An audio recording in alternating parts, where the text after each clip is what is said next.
کیا ہو رہا ہے ہمارے معاشرے میں؟ ایک بھائی دوسرے بھائی کا قاتل، ایک سگے بھائی نے اپنے بھائی کو قتل کر دیا۔ دونوں ایک ماں کے پیٹ سے پیدا ہوئے، بچپن میں کھیلے، ایک ساتھ جوان ہوئے، انجام ایک کا قتل اور دوسرا قانون کے شکنجے میں۔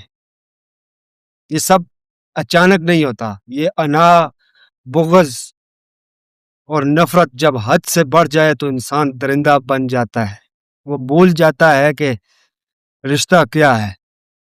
لیکن حقیقت یہ ہے کہ اس نے اپنی ماں کو زندہ مار دیا، اپنا گھر برباد کر دیا اور خود کو ہمیشہ کے لیے ختم کر دیا۔ اللہ پاک ہمیں ایسے برے اعمال سے بچائے۔ ویڈیو کو شیئر کر دیں اپنے دوستوں کے ساتھ اور کمنٹ میں اپنی رائے ضرور دیں کہ ہمارا معاشرہ کس طرف جا رہا ہے، اور اگر نئے ہیں تو چینل کو فالو کر لیں۔